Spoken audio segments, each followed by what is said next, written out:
Introduction to Health Psychology, 5th edition. Chapter 1. What is health? Learning outcomes. By the end of this chapter, you should have an understanding of key and current global health challenges, historical models of health, illness and disability, including the mind-body debate, perspectives offered by biomedical and biopsychosocial models, the contribution of psychology and specifically the discipline of health psychology to understanding health, illness and disability, the influence of life stage, culture and health status on lay models of health and illness, how health is more than simply the absence of physical disease or disability. Health is global. By definition, global health approaches require an understanding of health, illness, and healthcare in an international context, recognizing the growing diversity of national populations and the shifts in population health, depending on national policy context and healthcare investment, innovation, and availability. Global health approaches recognize the significant increases in international air travel, which opens the world up for individuals, brings with it a need for global health security and awareness of non-typical illness emerging in new context. For example, symptoms of tropical disease presenting in an individual in the UK may be more slowly recognized than symptoms of a commonly seen condition. Population diversity also calls for greater cultural sensitivity and recognition of the different explanatory models and beliefs around behavior, health, illness and healthcare that can exist across cultures and microcultures. All of this became very evident in the context of the emergence of a novel and severe acute respiratory syndrome's coronavirus, SARS-CoV-2, in winter 2019, which most readers will know is the virus leading to COVID-19 infection. Just prior to this virus emerging, the World Health Organization had launched its new 5-year strategic plan, the 13th General Program of Work, which recognized that the world is facing multiple health challenges. These range from outbreaks of vaccine-preventable diseases like measles and diphtheria, increasing reports of drug-resistant pathogens, growing rates of obesity and physical inactivity, to the health impacts of environmental pollution and climate change and multiple humanitarian crises.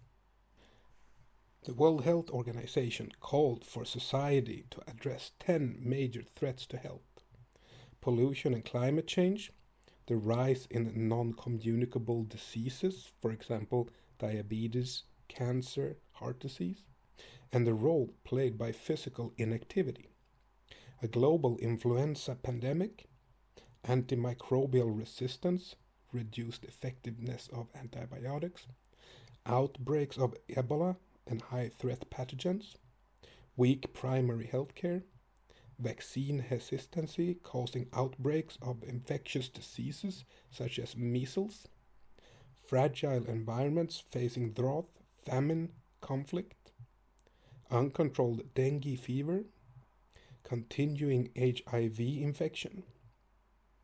They called for these to be addressed from multiple angles and stressed that global health policies and practice should be based on sound evidence drawn from a range of disciplines: epidemiology, medicine, public health, and, of course, psychological studies of human behavior.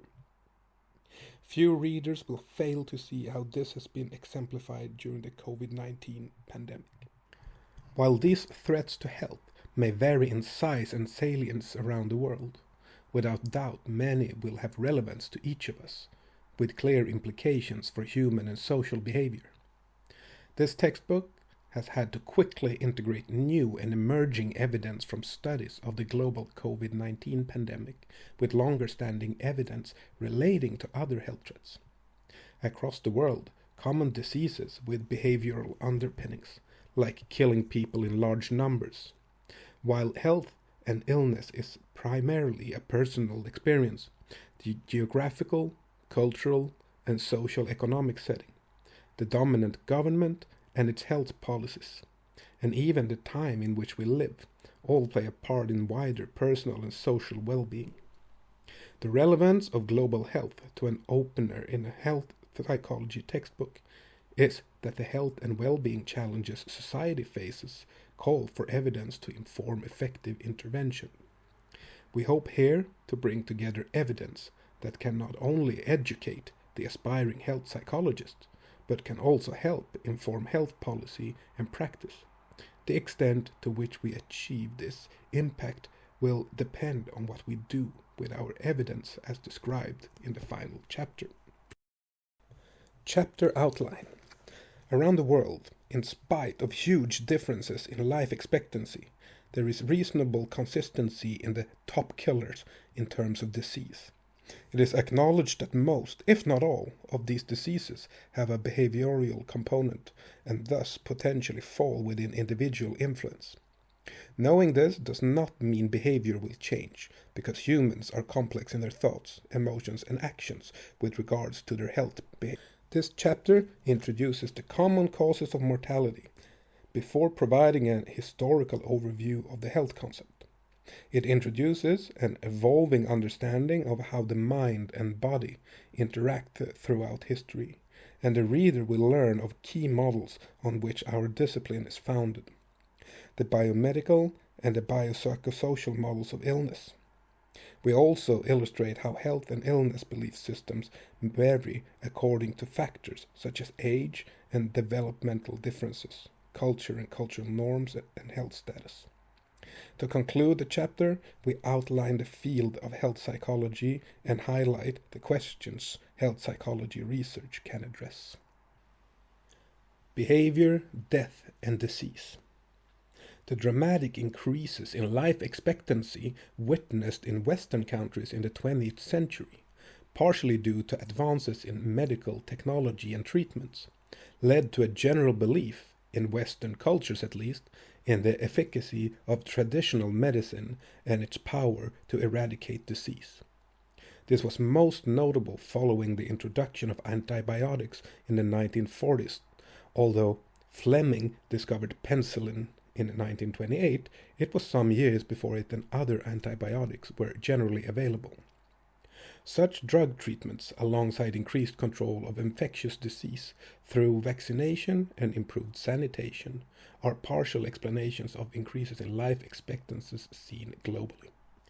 United Nations figures show that in 2018, worldwide, the average life expectancy at birth is 72.56 years, 70.39 for males, 74.87 for females, with significant and sometimes shocking variation between countries.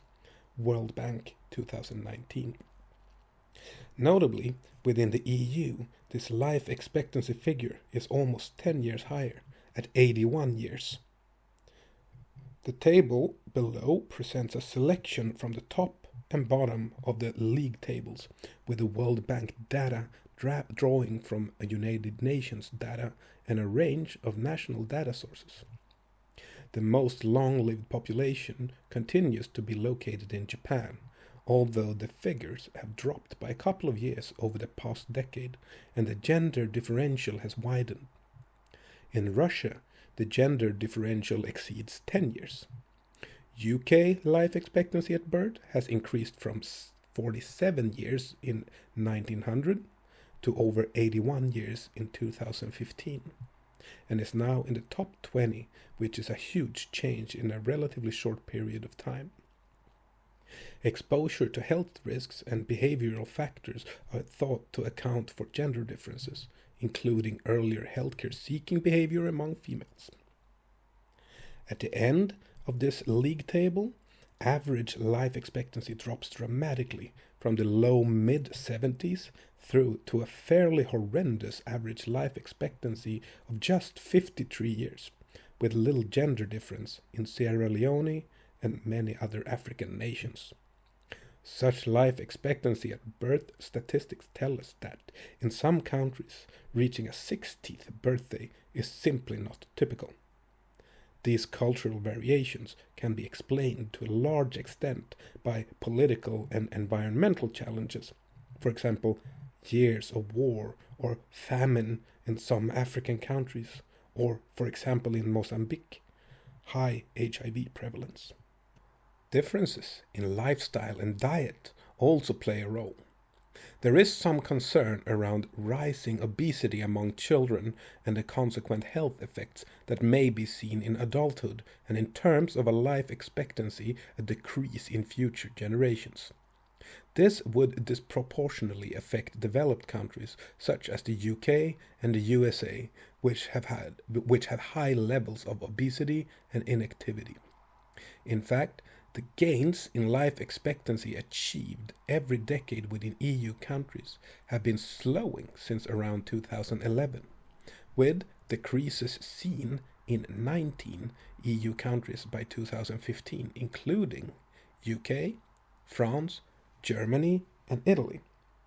In Wales, there has been a 0.1 year decline in life expectancy for both sexes since 2010. More research is needed to explain this slowdown, as multiple factors may be at play. For example, some point to the damaging effect of austerity in health spending within the UK, for example. It is worth noting that life expectancy is not the same as healthy life expectancy. The latter relates to whether gains in life expectancy are lived in good health, as opposed to in a state of poorer health, with some illness or disability. Obviously, the older you get, the lower the ratio of healthy, not healthy years a person has. For example, in Europe, it is predicted that we live from birth around 80% of our lives without disability, whereas once we are 65, only about 50% of our remaining years will be lived in health.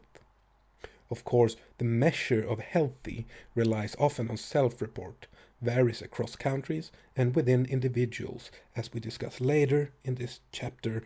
What does being healthy mean? Much of the fall in annual mortality rates, all causes, seen in the developed world preceded the major immunization programs, and likely reflect public health successes following wider social and environmental changes over time. These include developments in education and agriculture, which led to changes in diet or improvements in public hygiene and living standards. Mortality rates within the European Union have shown an overall 25% reduction since the mid-1990s, with some variations seen between Western, Eastern, and Central regions, and with a blip increase in 2015 attributed to deaths among over 75s. Declines in some countries, for example Ireland, which has seen a decline of over 30%, have been attributed mainly to reductions in deaths from cardiovascular and respiratory disease, which in turn may reflect improved living standards and healthcare investment. In countries where the decline has been closer to 20%, for example in Belgium, Greece, and Sweden, the countries had lower rates to start with. The physical causes of death have changed dramatically also. If people living in 1900 had been asked what they thought being healthy meant, they may have replied, avoiding infections, drinking clean water, living into my 50s or 60s. Death then frequently resulted from highly infectious disease such as pneumonia, influenza, or tuberculosis becoming epidemic in communities unprotected by immunization or adequate sanitary conditions.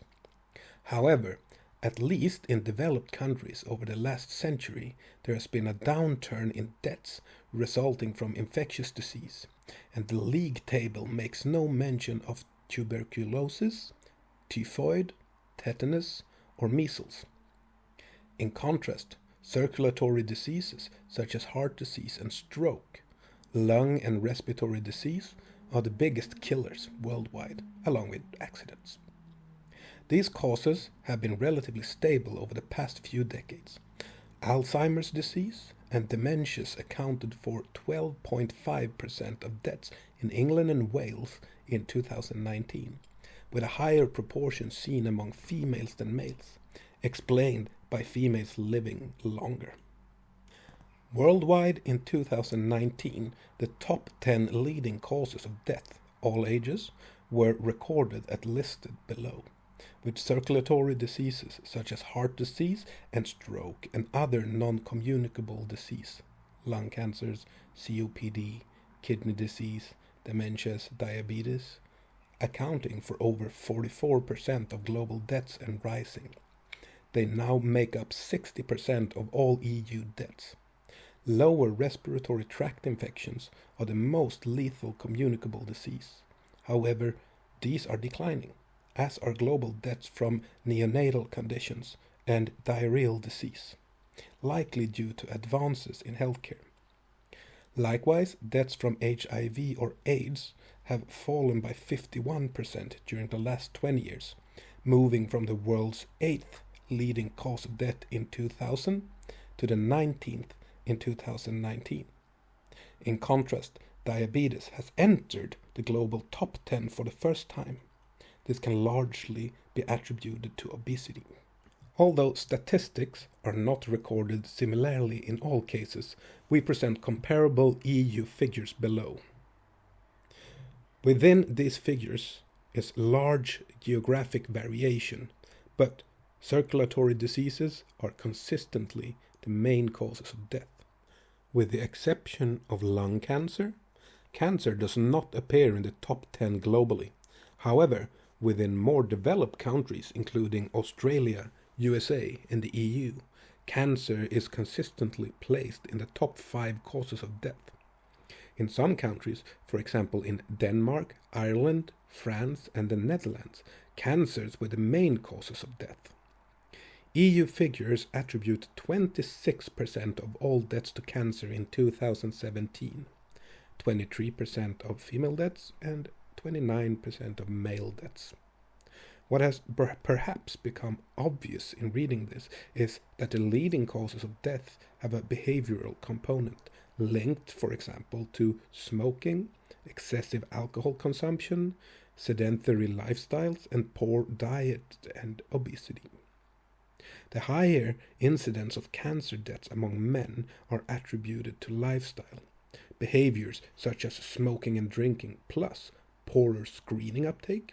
However, given that cardiovascular circulatory disease deaths are in fact now higher in women, some risk behaviors in women may be in fact higher.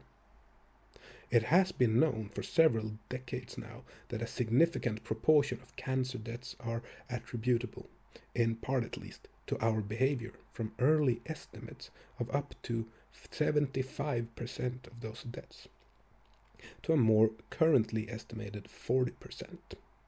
The upturn in cancer deaths seen over the last century is also, however, due to people living longer with other illnesses they previously would have died from. Thus, they are reaching ages where cancer incidence is greater. There is room for optimism, however, as awareness of behavioral risk grows and behavior changes are made. Along with medical advances in treatment, UK statistics point to a significant decline, over 40% both genders, in age-standardized deaths from circulatory heart diseases over the past 20 years, and a lower but significant 13 to 15% fall for cancer and for respiratory disease, 20 to 26%. So, if, as a reader, you have been asking yourself, why do all these figures matter? The answer should now be clear.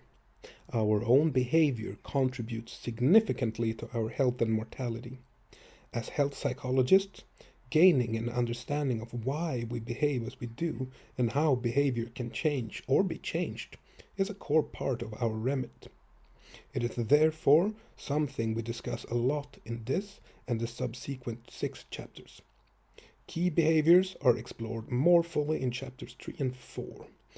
But the increased recognition of the role individual behavior plays in the experience of illness is a critical starting point in this health psychology text. First, we address the evolving way of thinking about the relationship between human mind and the human body and the dominant models of thinking about health, illness, and function. What is health? Changing perspectives. Health is a word that most people will use without realizing that it may hold different meanings for different people at different times in history, in different cultures, in different social classes, or even within the same family, depending, for example, on age or gender. Potential differences in perspectives on health can present challenges to those concerned with measuring, protecting, enhancing, or restoring health. The root word of health is wholeness, and indeed holy and healthy share the same root word in Anglo-Saxon.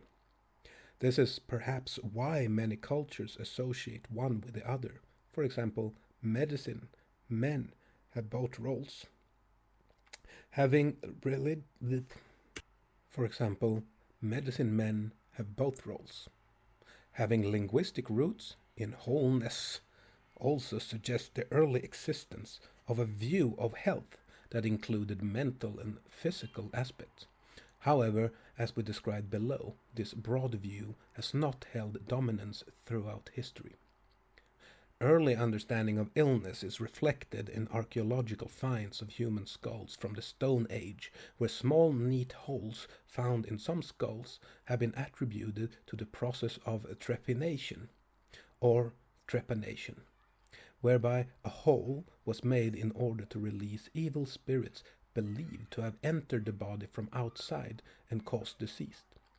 Another early interpretation of disease seen in ancient Hebrew text is that the disease was a punishment from the gods.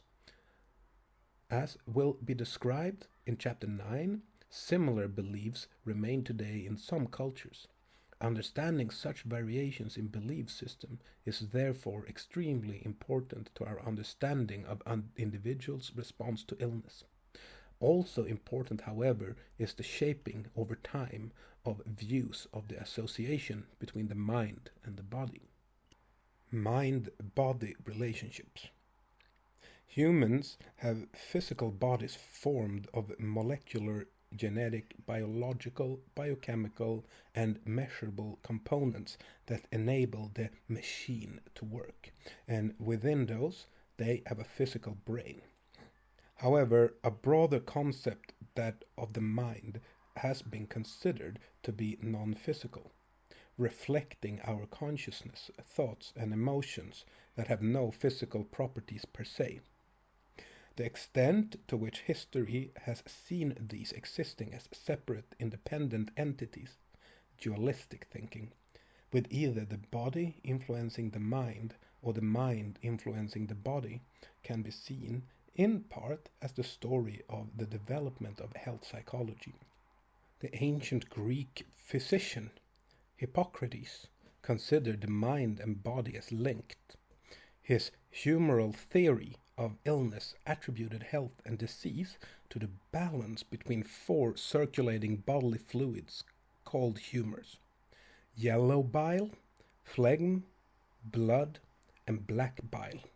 It was thought that when a person was healthy, their 4 humors were in balance, and when they were ill-balanced due to external pathogens, illness occurred.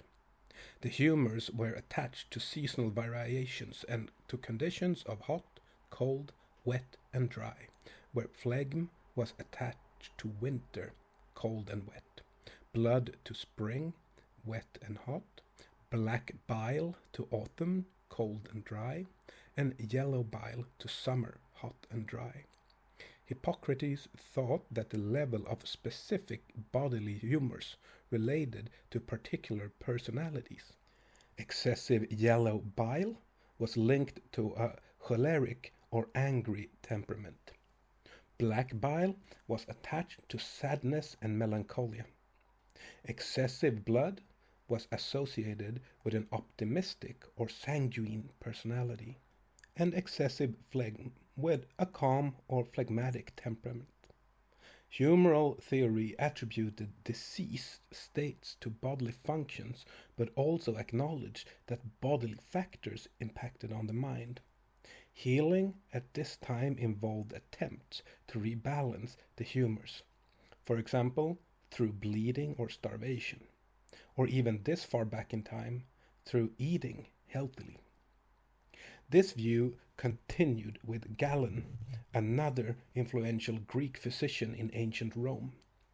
Galen considered there to be a physical or pathological basis for all ill health, physical or mental, and believed not only that the four bodily humors underpinned the four dominant temperaments identified by Hippocrates, but also that these temperaments could contribute to the experience of specific illness. For example, he proposed that melancholic women were more likely to get breast cancer, offering not a psychological explanation but a physical one because melancholia was itself thought to be underpinned by high levels of black bile. This view was therefore that the mind and body were interrelated, but only in terms of physical and mental disturbances, both having an underlying physical cause. The mind itself was not thought to play a role in illness etiology. While this view dominated thinking for many centuries, it lost predominance in the 18th century when organic medicine, and in particular cellular pathology, developed and failed to support the humoral underpinnings. Galen's descriptions of personality types were, however, still in use in the latter half of the 20th century. During the early Middle Ages, 5th and 6th century, health became increasingly tied to faith and spirituality. At this time, illness was seen as God's punishment for misdeeds, or, similar to very early views, the result of evil spirits entering one's soul. Individuals were thought to have little control over their health, whereas priests, in their perceived ability to restore health by driving out demons, did. The church was at the forefront of society at this time, and so the search for non-religious scientific explanations were slow to emerge, and in fact scientific investigation such as dissection was prohibited. The mind and body were generally viewed as working together, or at least in parallel, but due to constrained medical study, understanding developed slowly, and mental and mystical explanations of illness predominated. Such causal explanations elicited treatment along the lines of self-punishment, abstinence from sin, prayer, or hard work. These religious views persisted until the early 14th and 15th centuries, when a period of rebirth, a renaissance, began. During the Renaissance, individual thinking became increasingly dominant, and the religious perspective became only one of many. The scientific revolution of the early 1600s led to a huge growth in scholarly and scientific study, and consequently the understanding of the human body and the explanations for illness became increasingly organic and psychosocial. It should be noted that this left little room for psychological explanations, however. During the early 17th century, the French philosopher René Descartes, like the ancient Greeks, proposed that the mind and body were separate entities. Physicians acted as guardians of the body, viewed as a machine amenable to scientific investigation and explanation, whereas theologians acted as guardians of the mind, a place thought not amenable to scientific investigation. This is defined as dualism, where the mind exists but is considered to be non-material. For example, conscious thoughts and feelings are not objective or visible, and independent of the body, which is material, for example, made up of real mechanical stuff, physical matter such as our brain, heart, and cells. Where the ancient Greeks had the body in charge, classical dualism placed the mind in charge. The non-physical mind was thought to control the physical body and its reactions. Descartes proposed that interaction between the two domains was possible, although initially understanding of how this interaction could happen was limited. For example, how could a mental thought with no physical properties cause a bodily reaction, for example, a neuron to fire? The suggested communication between mind and body was thought to be under the control of the pineal gland in the midbrain. But the process of this interaction was also unclear. However, because Descartes believed that the soul, the mind, left the human body at the time of death, the section autopsy study now became acceptable to the church, and as a result, the 18th and 19th centuries witnessed a huge growth in medical understanding. Anatomical research, autopsy work, and cellular pathology concluded that disease was located in human cells, not in ill-balanced tumors. The dualist notion of the body as a machine, a mechanistic viewpoint, understandable only in terms of its constituent parts, molecular, biological, biochemical, genetic, meant that illness was understood through the study of cellular and physiological processes. Treatment during these centuries became more technical, diagnostic, and focused on physical evidence, with individuals perhaps more passively involved than previously, when at least they had been expected to pray or exorcise their demons in order to return to health. This approach underpins the biomedical model of illness. Within this approach, the mind is considered part of the material stuff by virtue of it being a function of the brain, and the study of mental processes is then mapped through physical neural processes of the brain. This monist materialism reduces the mind to objectifiable brain processes and is supported by the huge growth in neuropsychology and brain imaging research. Behaviorism is similarly monist and at its extreme rejects the study of the non-visible mind and its thought processes in favor of observable stimuli and responses. Humanism, in contrast, would argue that only through understanding the unique human subjective experience will we gain understanding of individual behavior. Where we are today, in relation to mind-brain-body debates, is that we seek scientific evidence to help explain the human experience, be it objective, subjective, or demonstrating a relationship between these, although the growth in neuroscience might suggest materialism currently has the upper hand. Biomedical models of illness. In this model, health is defined as the absence of disease, and any symptom of illness is thought to have an underlying pathology that will hopefully, but not inevitably, be cured through medical intervention. Adhering rigidly to the biomedical model would lead to proponents dealing only with objective facts and assuming a direct causal relationship between illness or disability, its symptoms or underlying pathology, disease, and adjustment outcomes. This biomedical thinking is reflected in the World Health Organization's 1980 International Classification of Impairment, Disabilities and Handicaps, also the classification of the consequences of disease. This introduced a hierarchical model which was utilized in a large body of research exploring responses to disease.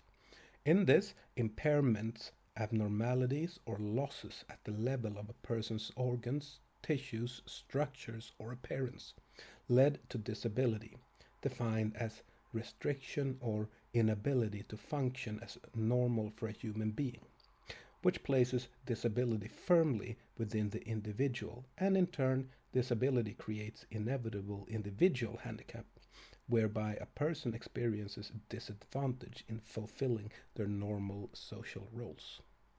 The assumption is that removal, for example treatment, of the pathology through medical intervention will lead to restore health. For example, illness or disability results from disease either originating outside the body, for example germs, or through involuntary internal changes, for example cell mutations.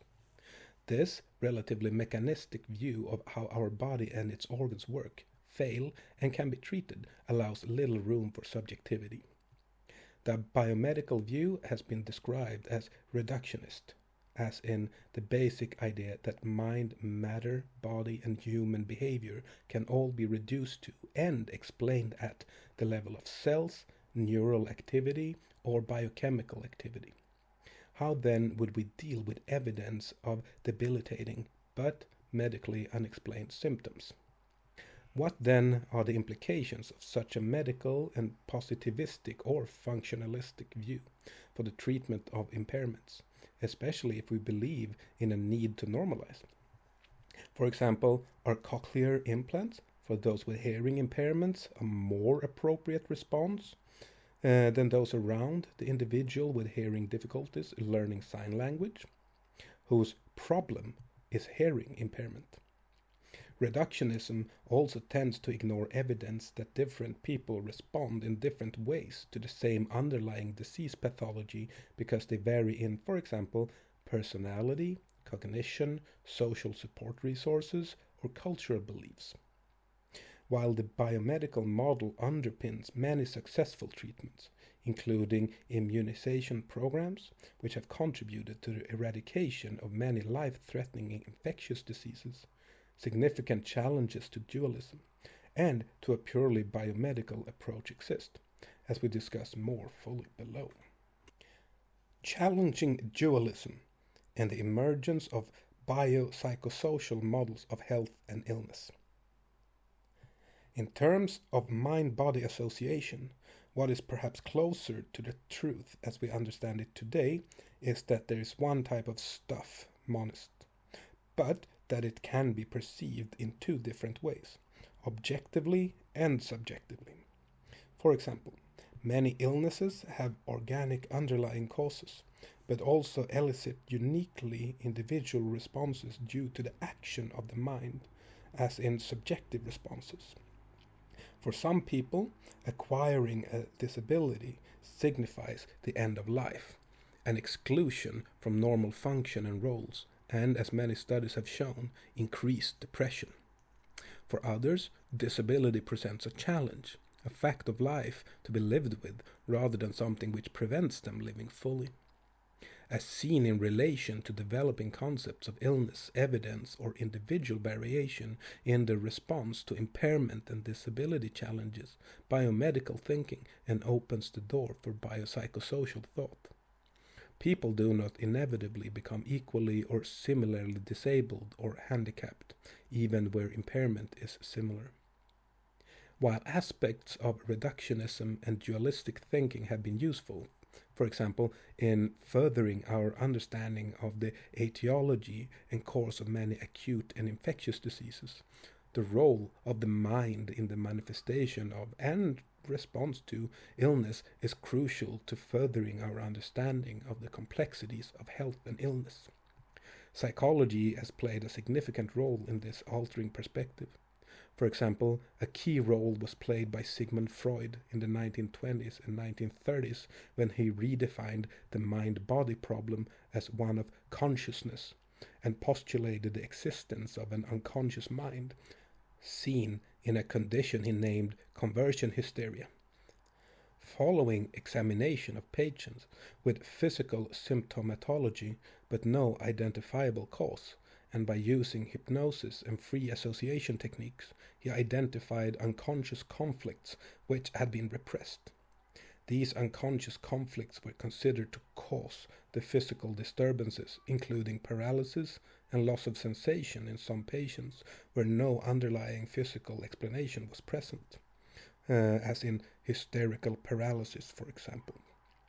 Freud stimulated much work into unconscious conflict, personality, and illness, linking the mind with the body and ultimately leading to the development of the field of psychosomatic medicine. As a discipline, psychology has highlighted the need for medicine to consider the role played in the etiology, cause and outcomes of illness by psychological and social factors. Consider, for example, the extensive evidence of phantom limb pain experienced in amputees. How can pain exist in an absent limb? Consider the widespread acknowledgement of the placebo effect. How can an inactive dummy substance lead to reported reductions in pain or other symptoms which are equivalent to reductions described by those receiving an active pharmaceutical substance or treatment? In addition, a linear model, such as seen in the World Health Organization ICIDH, would fail to explain how a Paralympian, in spite of sensory or physical impairments, functions at a level of physical performance many of us without such impairments perform. How do we describe the person with juvenile diabetes who has impairment in terms of pancreatic dysfunction, but as long as they adhere to medication, function as any typical adolescent without any evidence of disability? This same juvenile may, however, skip school as a result of perceived stigma and therefore miss out on the associated social relationship and potential long-term employment benefits as handicap without disability. An individual's context and their subjectivity in terms of beliefs, expectations, and emotions interact with bodily reactions to play an important role in the illness or stress experience. Evidence of such changed thinking was nicely and importantly illustrated in an editorial in the British Medical Journal 20 years ago, in 2002. The authors suggested a need to move beyond the mind-body split and noted that simply because neuroscience enable us to explore the mind and its workings objectively by the use of increasingly sophisticated scanning devices and measurements, this did not mean we are furthering our understanding of the subjective mind, the thoughts, feelings, and the like that make up our lives and give it meaning. Their comment was that conceptualizing our mental life as some sort of enclosed world living inside our skull does not do justice to the reality of human experience. Combined with the fact that this editorial was presented in a medical journal with a traditionally biomedical stance was evidence of a weakened Descartian legacy. This is not to say that healthcare professionals did not believe in the role played by psychological or social factors in illness. It was just not an explicit part of their operational frameworks, nor to a large extent was it integral to their training.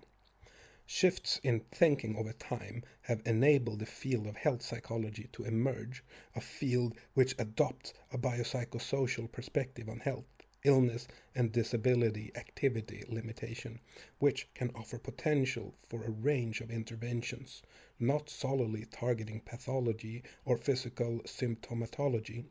This approach is reflected in this textbook. Biopsychosocial model of illness. The biopsychosocial model signals a broadening of disease or biomedical model of health to one encompassing and emphasizing the interaction between body and mind, between biological processes and psychological and social influences. In doing so, it offers a complex and multivariate, but potentially a more comprehensive model with which to examine the human experience of illness. As a result of the many challenges to the biomedical approach described above, the biopsychological model is employed in several allied health professions, such as occupational therapy, as well as in health psychology. Although also increasingly assimilated within the medical profession, there exists some pessimism that it is feasible to address all components, no matter how valuable, given constraints facing our healthcare systems. Health is, however, recognized as more than simply the absence of disease. This text will illustrate that psychological, behavioral, and social factors can add to the biological or biomedical explanations and, rather than replacing these explanations of health and illness experiences, build on them. Reflecting these changes in thinking over recent decades, a subsequent World Health Organization model, the International Classification of Functioning, Disability and Health, takes a much broader approach than its original model. The ICF presents a universal, dynamic, and non-linear model whereby alterations in bodily structure or function replace impairment, activities and limitations therein replaces disability, and participation or restrictions therein replaces handicap, can potentially all interact and affect each other. Furthermore, the ICF recognizes that the relationship between structures, activities, and participation are influenced by both external, environmental, and personal factors. A person's ability to perform at capacity, as in the best possible given their physical status, is not solely due to the level of impairment. Think of a Paralympian. Disability no longer resides within the individual, but is a response to other factors including the physical, social, and cultural environment the person is trying to function within, and on their own personal characteristics, behavioral and illness-related beliefs and feelings. Individual, cultural, and lifespan perspectives on health. Given the previously presented evidence of the changes in what people are dying from and changed views of whether and how our minds can influence our bodies, it is perhaps not surprising that views of what health is have also changed over time. In the 18th century, health was considered an egalitarian ideal, aspired to by all and potentially under an individual's control. However, doctors were available to the wealthy as aids to keeping oneself well, but were less available to the poor. By the mid-20th century, accompanied or perhaps preceded by new laws regarding sickness benefit and medical and technological advances in diagnostic and treatment procedures, health became increasingly and inextricably linked to fitness to work.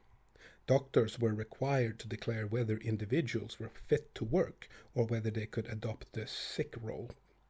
Many today continue to see illness in terms of its effects on their working lives, although research increasingly addresses the opposite direction of effects, as in the influence work role and conditions have on illness. Also perhaps changing over time is the assumption that traditional medicine can and will cure us of all ills. Over recent decades, many more people have acknowledged the potential negative consequences of some pharmacological treatments.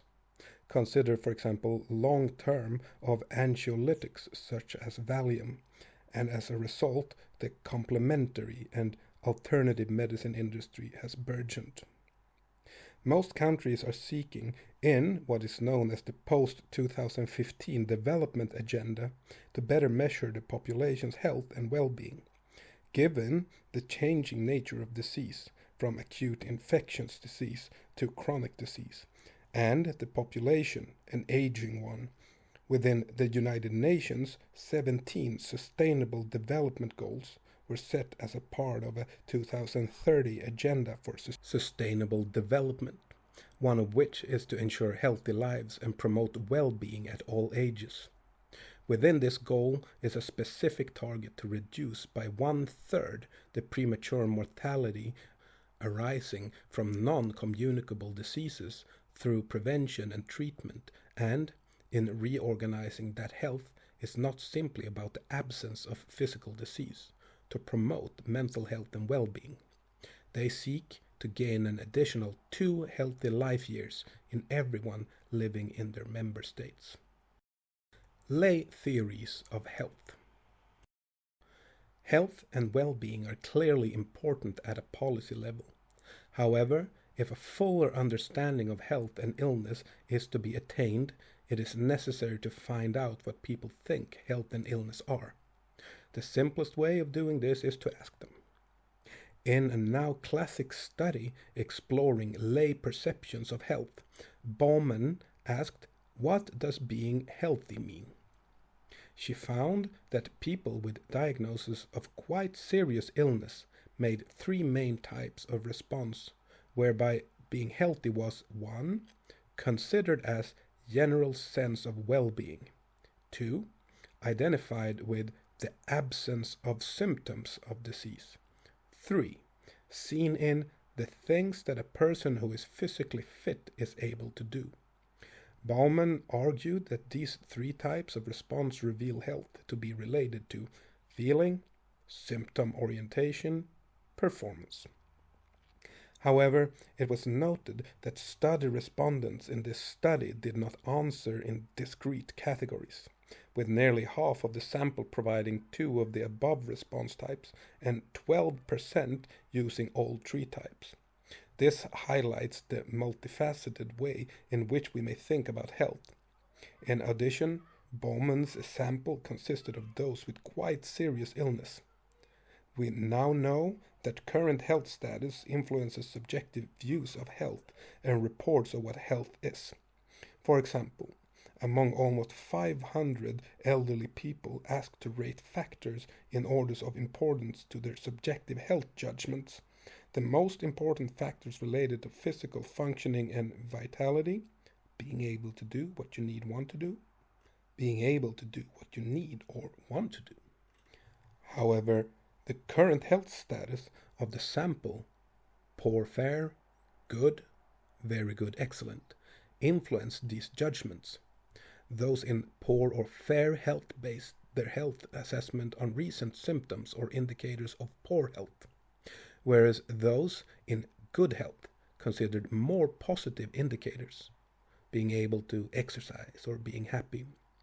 Consistent with this, subjective health judgments were more tied to health behavior in healthier individuals.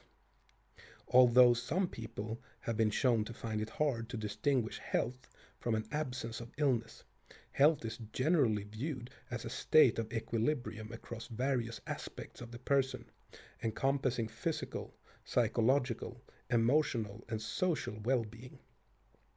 Bennett considers these representations of health to distinguish between health as being, as if not ill, then healthy, having, as in health as a positive resource or reserve, and doing, as in health as represented by physical fitness or function.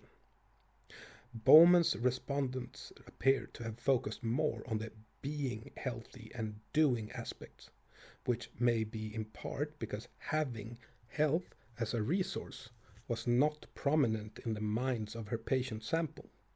It does seem that health is considered differently when it is no longer present, as in it is considered to be good when nothing is wrong, perhaps more commonly thought in older people, and when a person is behaving in a health protective manner, perhaps more commonly thought in younger people.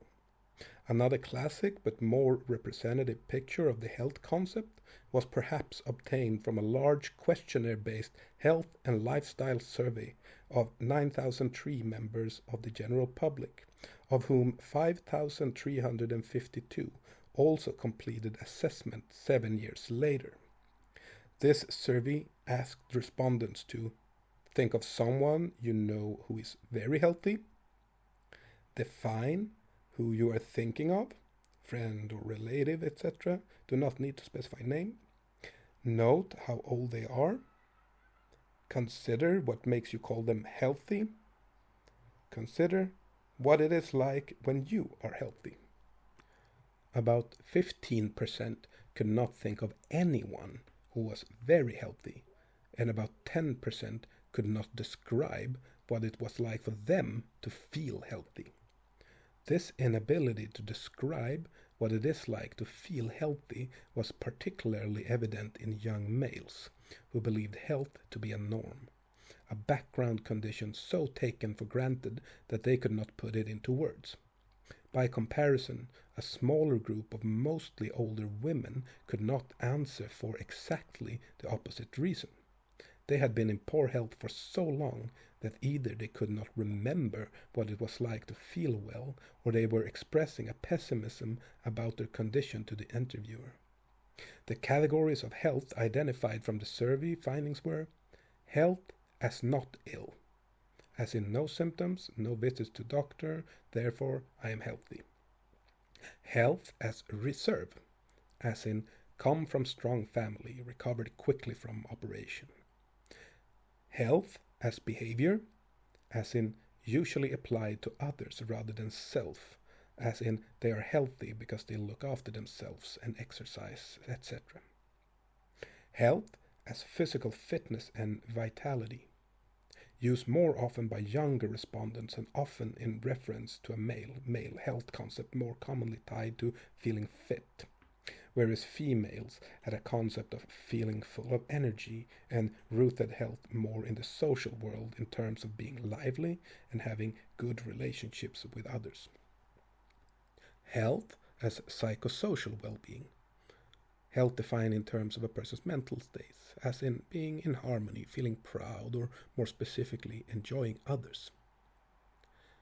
And health as function, the idea of health as the ability to perform one's duties or meet role expectations, as in being able to do what you want when you want without being handicapped in any way by ill health or physical limitation, which relates back to the World Health Organization concept of handicap, now described as participatory restriction, described earlier. Such findings suggest that health concepts are perhaps even more complex than initially thought, with evidence that the presence of health is considered as something more than physical, as something encompassing psychosocial well-being. Categories generally seem to fit with dimensions of being and doing, and in health as not ill, and seem to be fairly robust, at least in Western culture. See later section for culture differences. It also appears that subjective evaluations are typically reached through comparison with others, and in this way one's concept of what health is or is not can be shaped. For example, Kaplan and Baron Eppel found that young Israelis reporting suboptimal health did not compare themselves with people of the same age, whereas many older people in suboptimal health did compare themselves with similar aged peers. This suggests that people try to get the best out of their evaluations. A young person will tend to perceive their peers as generally healthy, so if they feel that they are not healthy, they will be less likely to draw this comparison.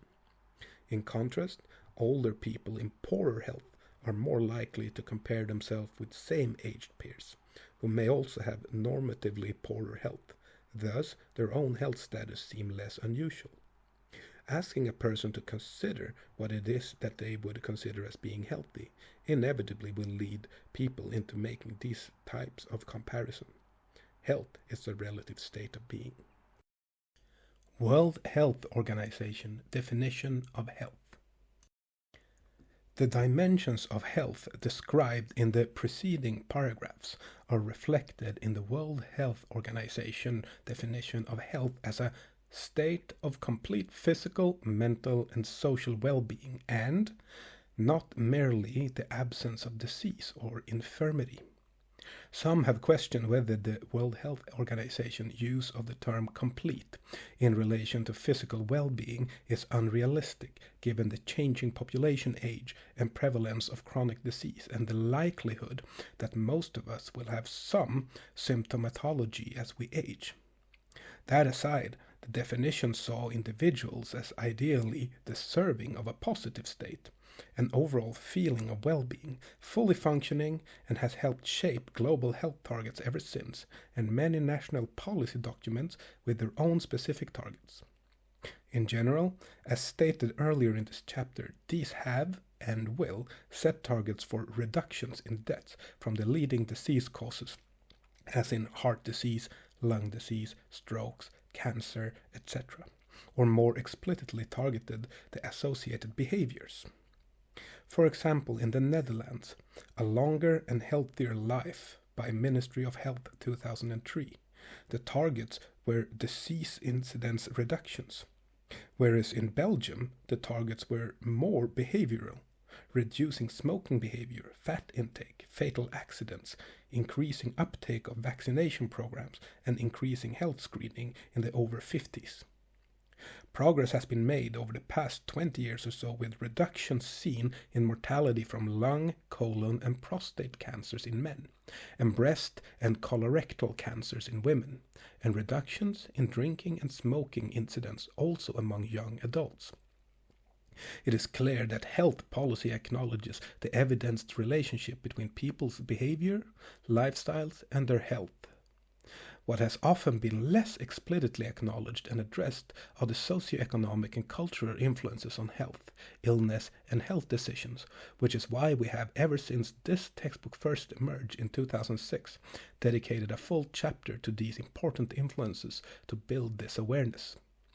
More recently, the focus has in fact shifted to policies that recognize the social determinants of health and illness as well as the individual determinants. For example, in the UK, the Health Foundation introduced a Healthy Lives strategy in 2017 that prioritizes health as an asset rather than ill health as a burden, and in doing so seeks to promote social policies that promote health lifestyles.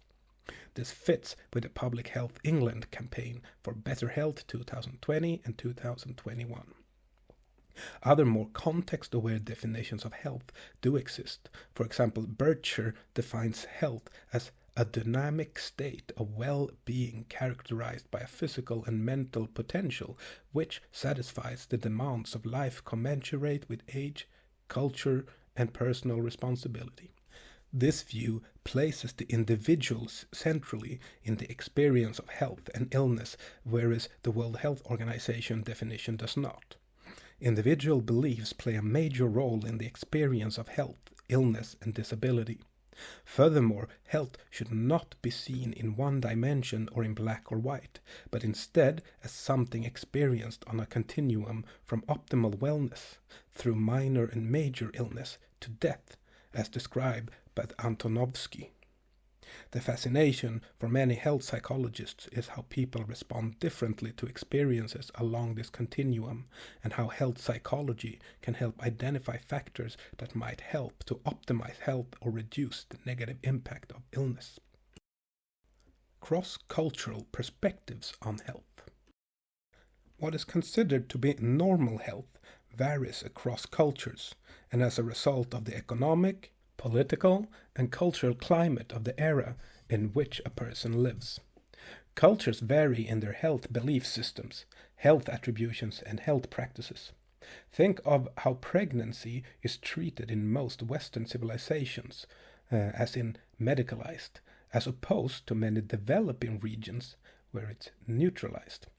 The stigma of physical disability, mental illness, or of dementia among African, South Asian communities, and some Eastern European groups may have consequences for the family which would not be considered in Caucasian families. For example, having a sibling or a child with disability or a relative with dementia or depression may affect siblings' marriage chances or the social standing of the family.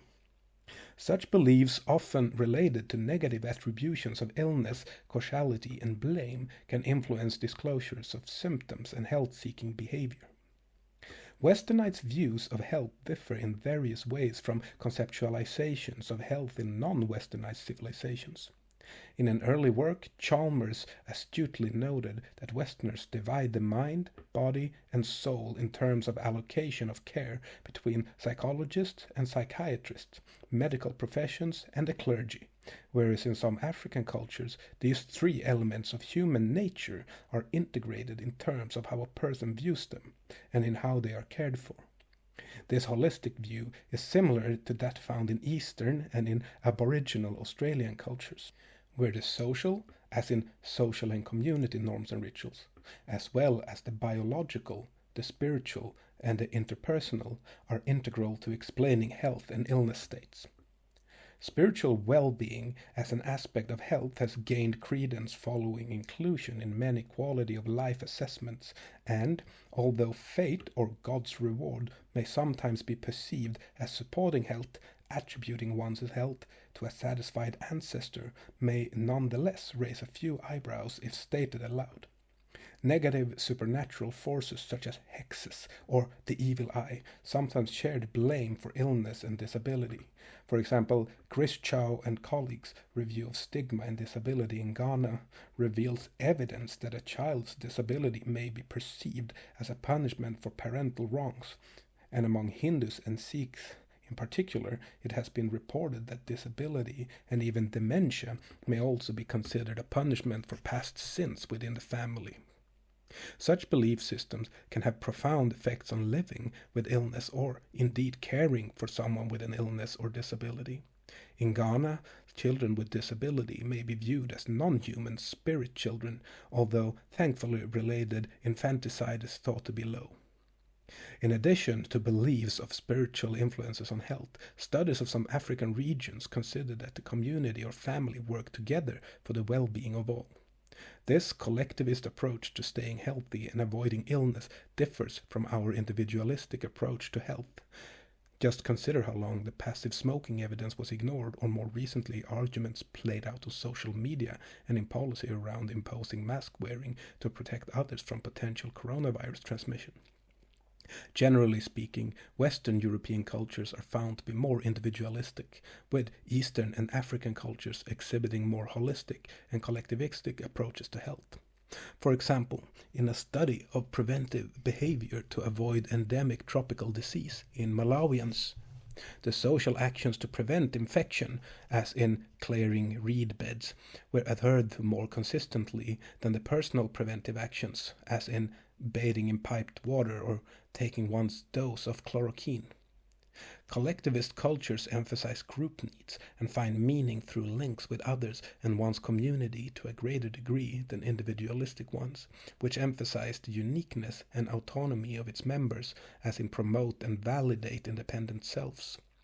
This belief in a community of individuals working together for the good of all can, however, lead to problems if a person is ill or disabled and considered unable to contribute, with consequent stigma, disenfranchisement, and sometimes even the experience of personal harm. Cultures that promote an interdependent self are more likely to view health in terms of social functioning rather than simply personal functioning, fitness, etc. For example, classic studies by George Bishop and colleagues noted that Chinese Singaporean adults view health as a harmonious state where the internal and external systems are in balance, and, on occasions where they become imbalanced, health is compromised. Yin, the positive energy, needs to be kept in balance with the yang, the negative energy, and as a note in parentheses, also considered to be female. Other Asian cultures, as in the Vietnamese, use mystical beliefs relating to maintaining balance between poles of hot and cold. In Eastern cultures, illness or misfortune is commonly attributed to predestination. African Americans and Latinos are more likely than white Americans to attribute illness causes externally. Clearly, therefore, to maximize effectiveness of health promotion efforts, it is important to acknowledge the existence and effects of such different underlying belief systems and resultant behaviors. It is also worth noting that variations exist within as well as between cultures, especially where there may have been exposure to multiple cultural influences, for example as reported by Wong et al. From studies in Singapore, where both Asian and Western influences coexist, but have differential effects on subjective well-being ratings. In the Western world, the perceived value of alternative remedies for health maintenance or treatment of symptoms is seen in the growth of alternative medicine and complementary therapy industries. However, Western medicine dominates. In contrast, in non-Western countries, a mixture of Western and non-medical traditional medicine can often be found. For example, in Malaysia, while Western-style medicine is dominant, traditional medicine practiced by bomos, as in faith healers, is available. Similarly, among some aboriginal tribes, spiritual beliefs in illness causation coexist with the use of Western medicines for symptom control. With traditional medicine and healing processes consistent with cultural and spiritual beliefs still used by some in the treatment of cancer. These examples illustrate that the biomedical view is acknowledged and assimilated within different cultures' belief systems, and show that while access to an understanding of Western medicine's methods and efficacy grows, better understanding of culturally relevant cognitions regarding illness and health behavior is needed. We also need more research which considers the role religion plays in health across and within cultures.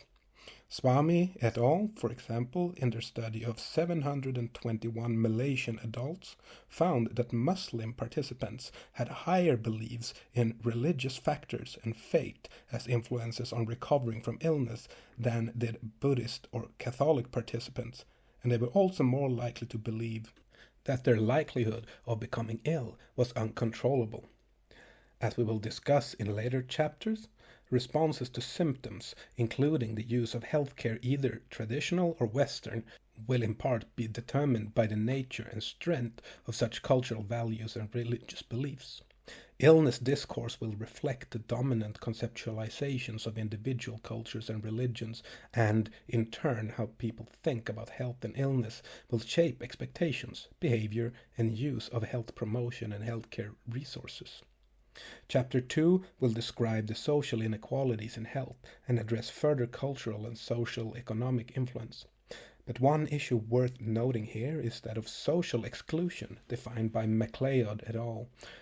Poor health has been confirmed as both a predictor and as an outcome of social exclusion based on data from 4 waves of data from Understanding Society, the UK Household Longitudinal Study. Those from minority cultures, and also those of older age, are more likely to be socially excluded. Lifespan, aging, and beliefs about health and illness. Psychological well-being, social and emotional health are affected by illness, disability, treatment, and hospitalization, which can be experienced at any age. While growing older may be associated with decreased functioning and increased disability or dependence, it is not, of course, only older people who live with chronic illness. Think of childhood asthma, juvenile arthritis, or diabetes, for example.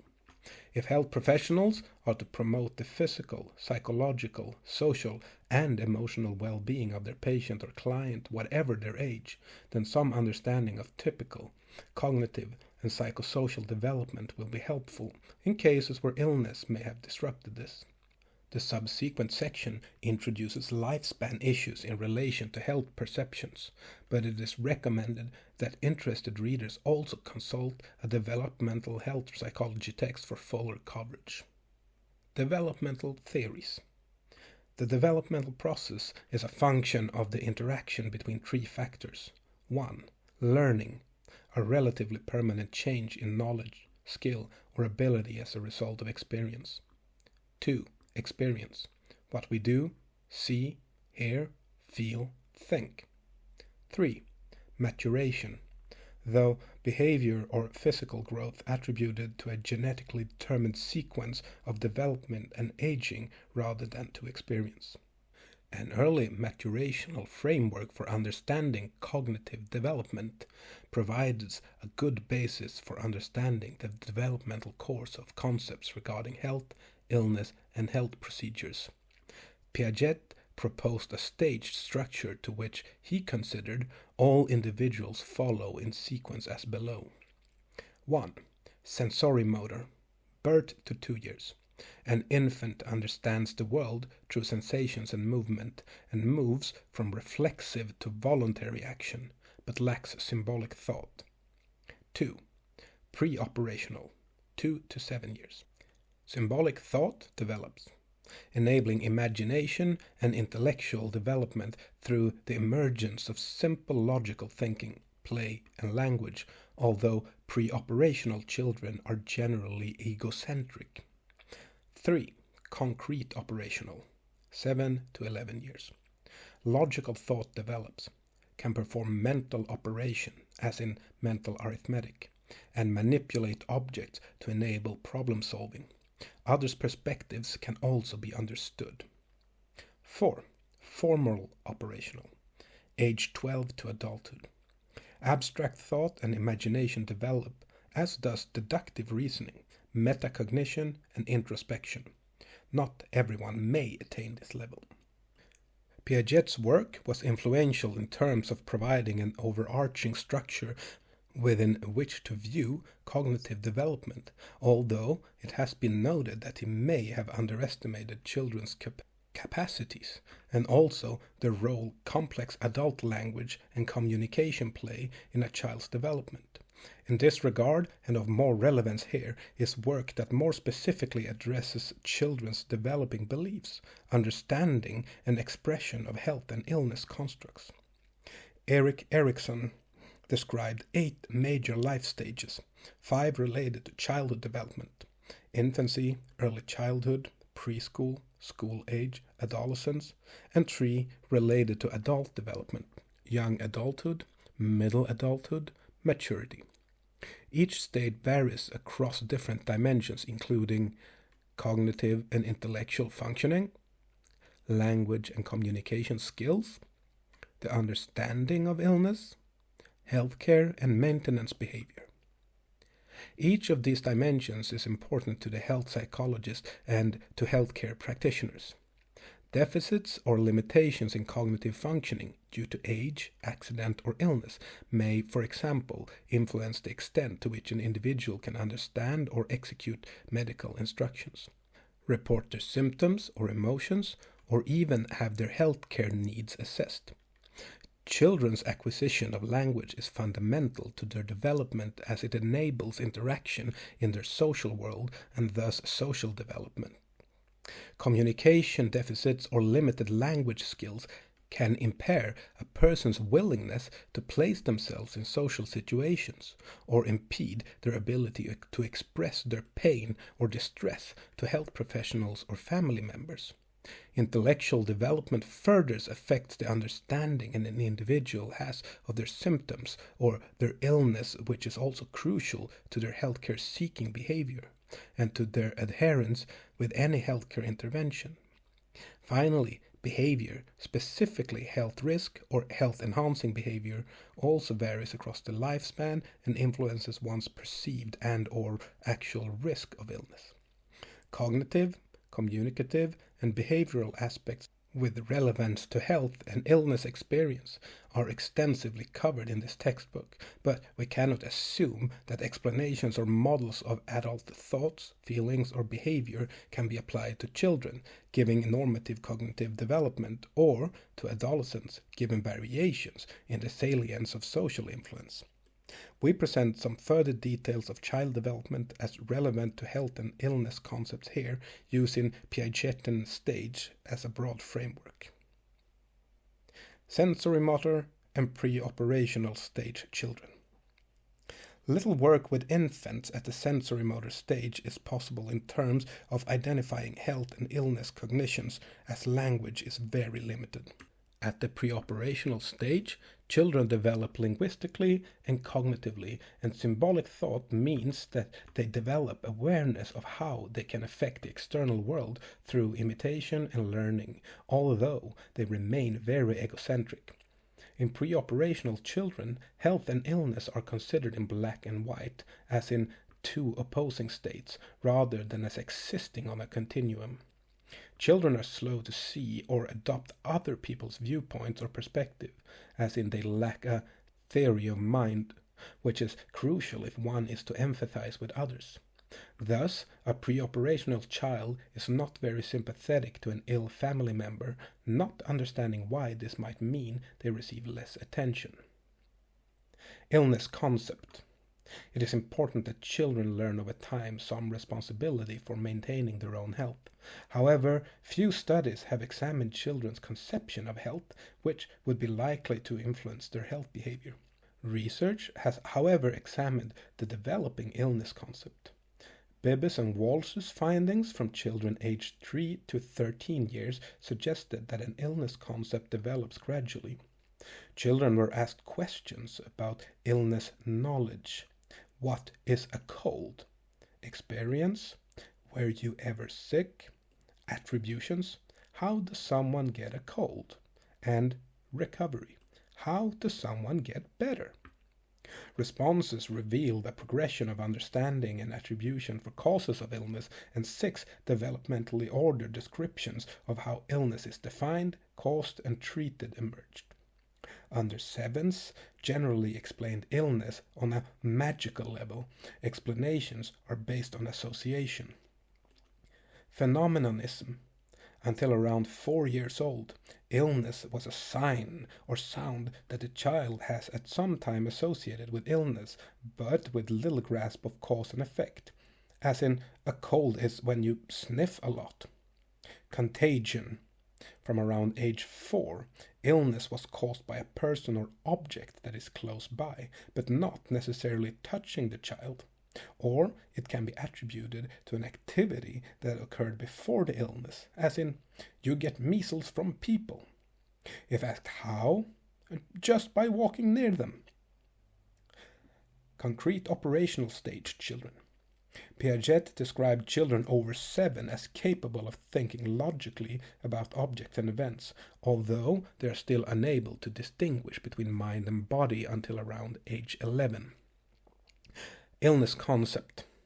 Bebbes and Walsh found explanations of illness among 8 to 11-year-olds to be more concrete and based on a causal sequence. Contamination. As in, children understand that illness can have multiple symptoms, and they recognize that germs or even their own behavior can cause illness. As in, you get a cold if you get sneezed on, or it gets into your body.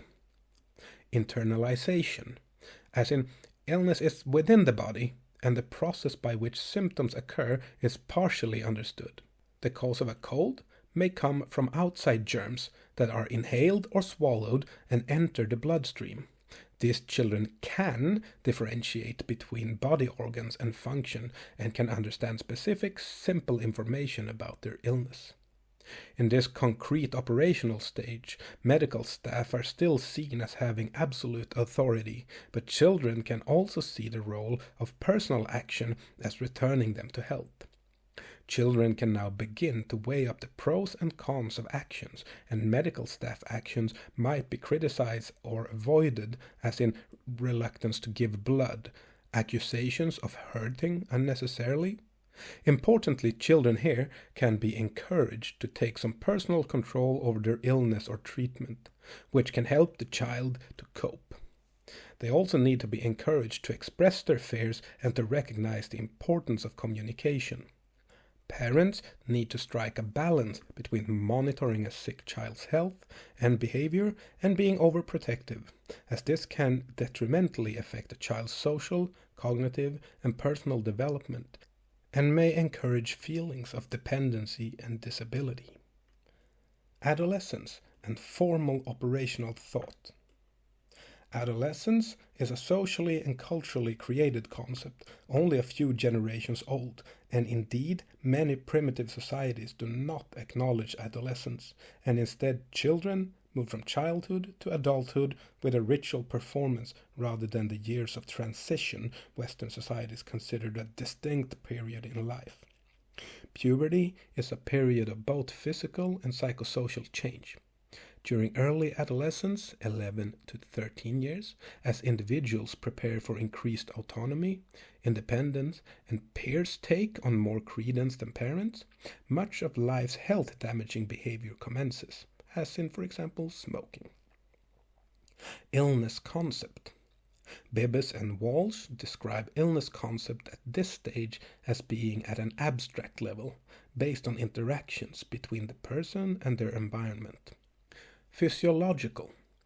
Children now reach a stage of physiological understanding where most can define illness in terms of specific bodily organs or functions, as in germs cause white blood cells to get active to try and fight them, and begin to appreciate multiple physical causes, as in genes plus pollution plus behavior. Psychosocial. In later adolescence, from around 14 years, and in adulthood, many people grasp the idea that mind and body interact and understand or accept the role of stress, worry, etc. in the exacerbation and even the cause of illness. However, Many people of all ages fail to achieve this level of understanding about illness and continue to use more cognitively simplistic explanations. It should be noted that Bibbes and Walsh's study focuses predominantly on the issue of illness causality.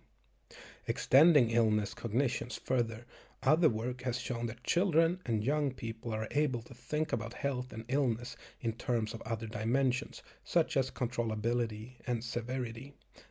Adolescents perceive more personal control over the onset and course of illness and are more aware that their actions can influence outcomes. Advice and interventions are more fully understood, as are complex remedial and therapeutic procedures, as in they understand that taking blood can help monitor the progress of a disease or a treatment. They may, however, choose to be non-adherent if treatment is thought to disrupt one's goals or lose peer approval, or if they are mistrustful of the confidentiality around their health disclosures to a health professional.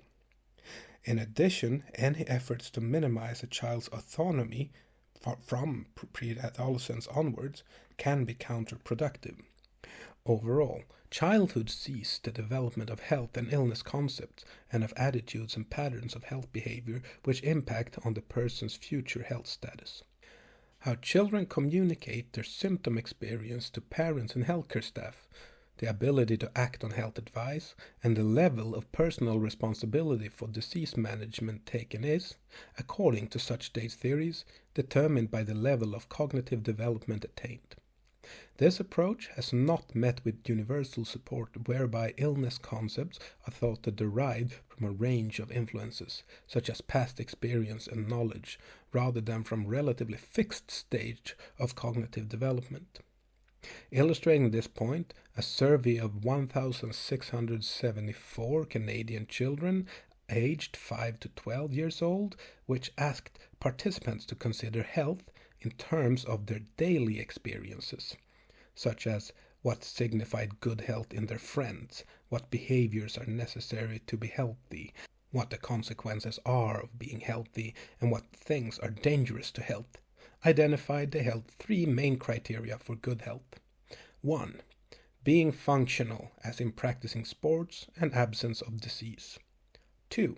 Mental health, well-being, looking healthy, feeling good about oneself, good relationships with others. 3. Lifestyle health behavior, healthy diet, good hygiene, sleeping well. The child's age was found to affect some components of these dimensions. For example, among older children, functionality was more associated with sports participation and physiological functioning, whereas in younger children it was more related to going outside. Older children also considered not being sick as more important. In terms of lifestyle behavior, older children more often referred to good diet than did younger children. And in terms of mental health, older children more often referred to self-concept, whereas younger children referred more to the quality of relationships with others. No effects were found in terms of gender or socioeconomic background. In the context of this section on life stage and health concept, the important finding is that children as young as 5 elicited multidimensional concepts of health that were more complex than suggested by a shift from concrete to abstract thinking as described by stage theorists. Very early on, children's conceptions included a mental health dimension, which is contrary to that found in early research. Perhaps the methodology of inviting children to talk about their concepts in relation to their own lives and experience as opposed to more hypothetical questioning accounts for this difference. In addition, the way in which children are spoken to or in which questions are asked may impact on their understanding and thus their responses. Communicating with children about their health, illness, or any necessary treatment need to be age appropriate. Adulthood, 17-18. Adulthood tends to be divided between early 17 to 40, middle age 40 to 60, and elderly 60 to 65. Early adulthood blends out of adolescence as the person forges their identity and assumes the roles and responsibility of adulthood. a time of consolidation. In contrast to the years from 3 to 13, which Laslet describes as the first age, where dependency, childhood, and education are key, adolescence and adulthood is considered as the second age, a period of developing independence, maturity, and responsibility. Early adulthood typically sees all sorts of transitions, such as graduating from school and college, taking on new careers, pregnancy, marriage, childbirth. Many will divorce, some will lose a parent. Although Piaget did not describe further cognitive developments during adulthood, new perspectives develop from experience across the lifespan, and what is learned is ideally applied to achieving future life goals. In relation to health, adults are less likely than adolescents to adopt new health risk behavior and are generally more likely to engage in protective behavior, as in screening, exercise, etc., for health reasons. In contrast to generally positive views of early adulthood, middle age has been identified as a period of doubt and anxiety, reappraisal and change. Some of this may be triggered by uncertainty of one's role when children become adults and leave home, as in the empty nest syndrome, and some by awareness of physical changes associated with aging, graying hair, weight gain, stiff joints, etc. On a positive note, these perceptions of aging can trigger positive health behavior change. Aging and health. In the UK, as elsewhere in the world, the aging population, accepting the cut-off age for older people to be 60 or over, has burgeoned, but more particularly, the percentage of persons living into their late 70s or 80s has increased and is projected to increase further. Worldwide, 11.7% of the population are aged over 60 years, compared to 8.6% in 1980. 7% over 65 years, and 1.7% are over 80 years old. This latter percentage translates to 120,199,000 individuals. A worldwide increase is expected in the proportion of the population aged over 65. Within the UK, projections are that by 2030, about a fifth of the population will be aged 65 or older, and further 10% will be over the age of 75. Globally, the United Nations predict a 7.6% increase in those aged 60 plus by 2050, with older people outnumbering children by 2047 and representing half of those defined as dependent by 2075. The shift in proportions of older persons living in our society is underpinned by many factors, including reduced birth numbers or slower population growth, as well as the reasons associated with longer life expectancy cited earlier. The implications for health and social care resources are obvious, given the epidemiology of illness, as in the fact that the incidence of many diseases increases with longevity. Of course, not all become ill or infirm as they enter older age. In fact, Laslet describes the third age of those aged 65 plus as a period of fulfillment. However, the English longitudinal study of aging notes that an increased risk of dying prematurely is associated with poorer enjoyment of life. This highlights the role of subjective well-being, whatever the age. The fourth age, however, is more strongly associated with disability and dependence, relating to the oldest old of those aged over 80, where health does decline more rapidly. In an aging society, disability is common. 85% may experience some chronic condition, with the main problems being associated with memory loss, incontinence, depression, falls, or immobility. Does the process of aging influence how an older person thinks about themselves and their health? Empirical research has shown that self-concept is relatively stable through aging, and that changes in self-concept are not an inevitable part of the aging process. While growing older may present an individual with new challenges, this should not be seen as implying that aging is itself a problem, in spite of the ageist attitudes that exist in many industrialized countries. The elderly often report expecting to have poor health. Such expectations can result in poor healthcare checks and maintenance, as they regard health protective behavior as pointless. They may think loss of mobility, poor foot health, and poor digestion are an inevitable and unavoidable part of aging, and so may not respond to symptoms as they should. Exercise tends to decline in old age in the belief that it will be overexert the joints, heart, etc. In fact, the elderly tend to underestimate their own physical capabilities.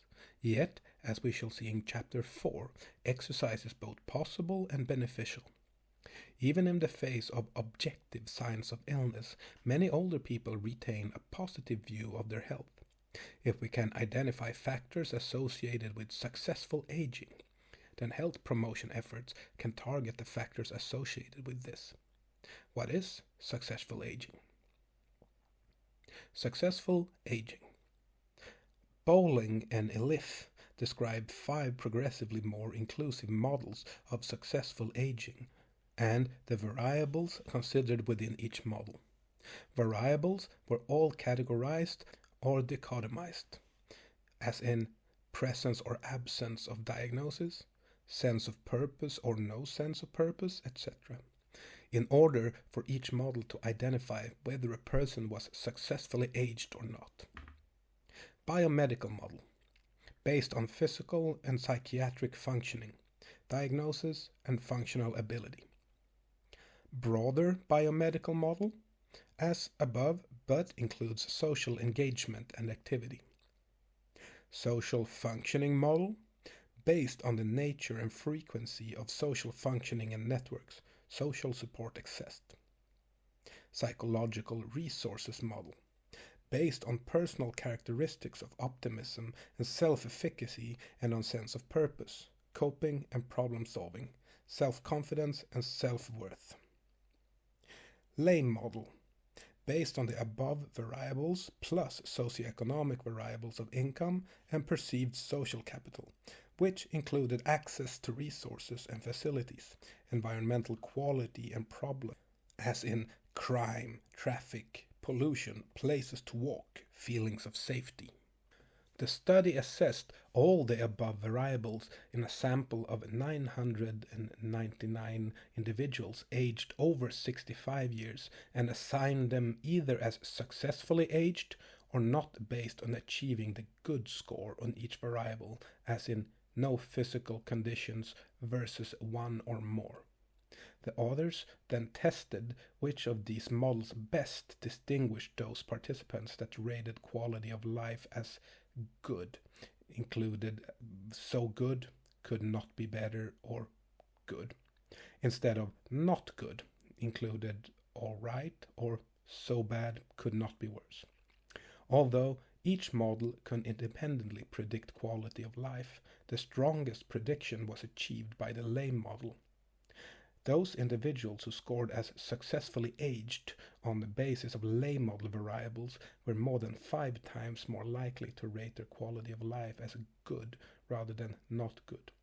The odds of a good quality of life rating versus not good was next best among those classified on the broader biomedical model, 3.2 times more likely, than the biomedical model, 2.6 times more likely. The psychological, 2.4 times more likely, and social models, 1.99 times more likely. Such findings highlight the importance of multidimensional models of health in that medical or psychological or social variables are all important, but a more holistic model is better. A broader model also opens up a range of opportunities for intervention. The challenge now is to use such findings to develop and evaluate health promotion interventions with older populations. Of note, however, is that the sample in this study was 98% white, and thus the model of successful aging best associated with quality of life in this sample may not hold for non-white samples. In the spotlight, measuring self-rated or subjective health status.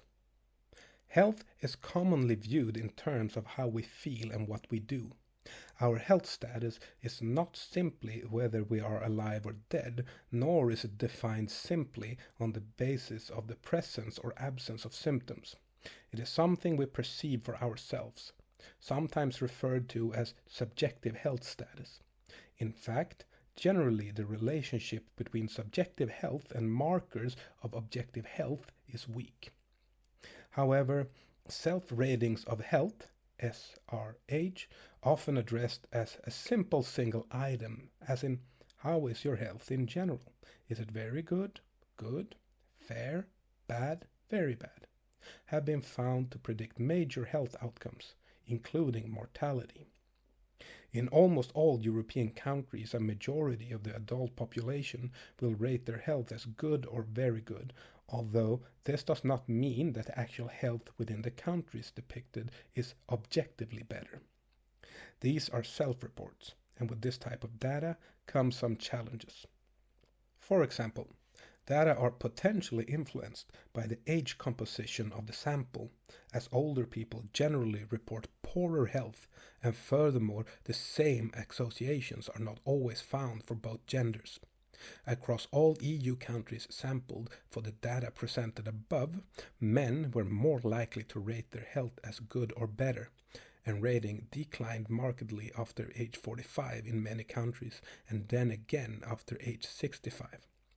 Socioeconomic influences on health experiences and SRH reports are also reported, whereby nearly 80% of those in the highest income quintile report good health, compared to about 60% of those in the lowest income quintile.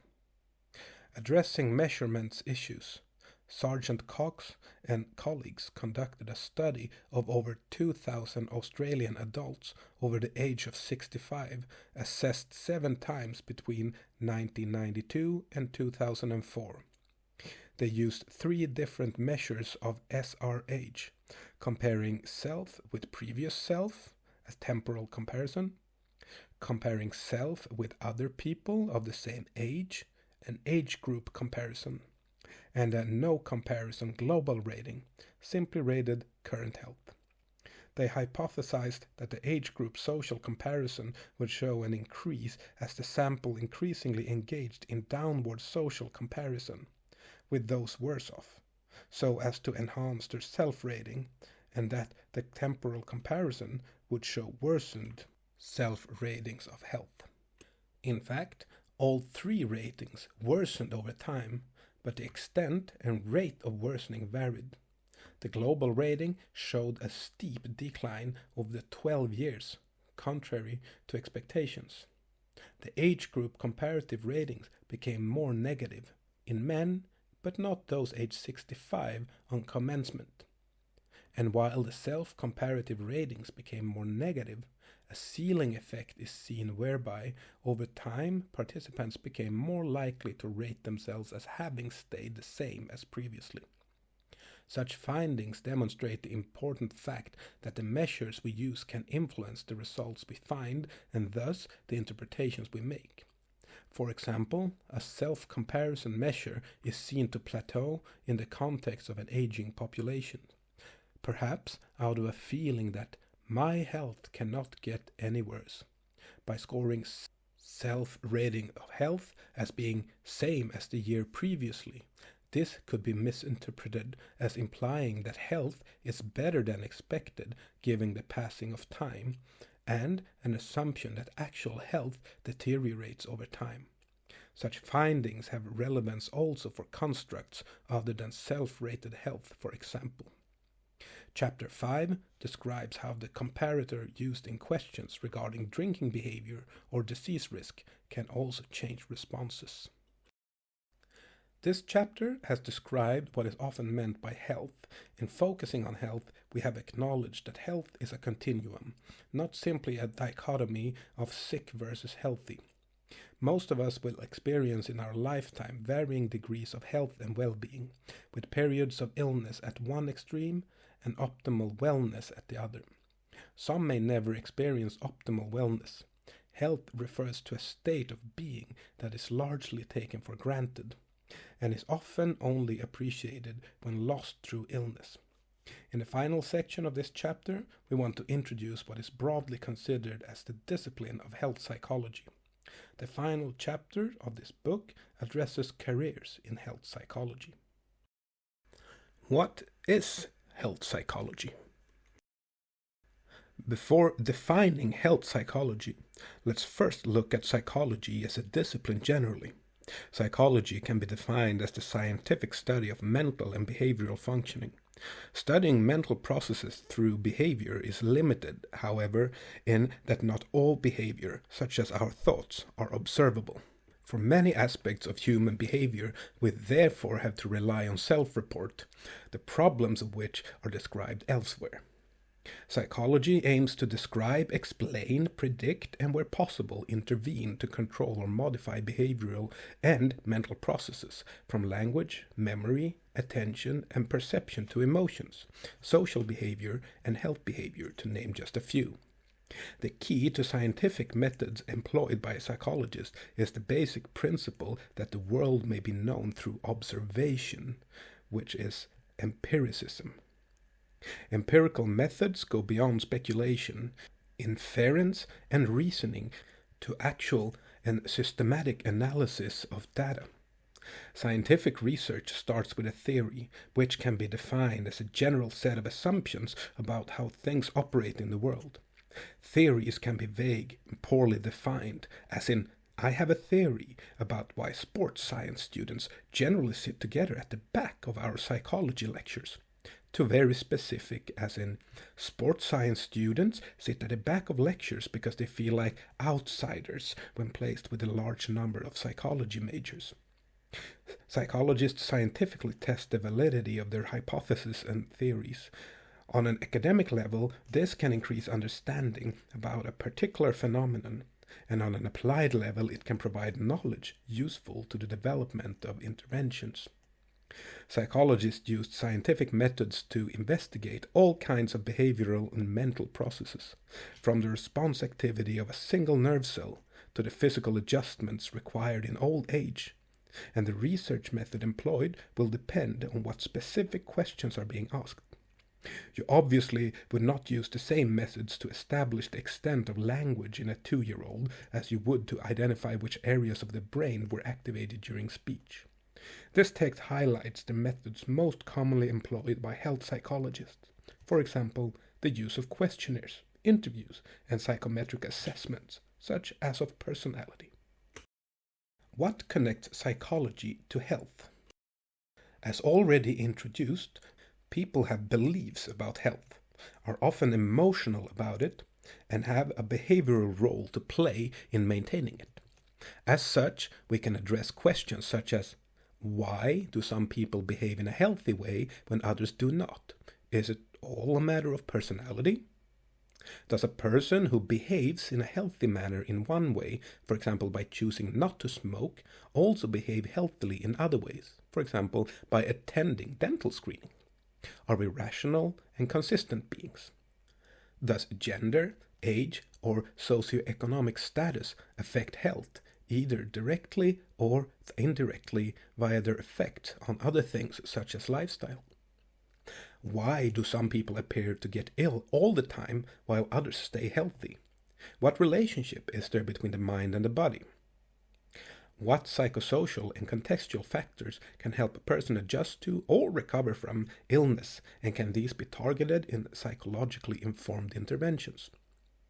Health psychology integrates many cognitive, developmental, and social theories and applies them solely to health, illness, and healthcare.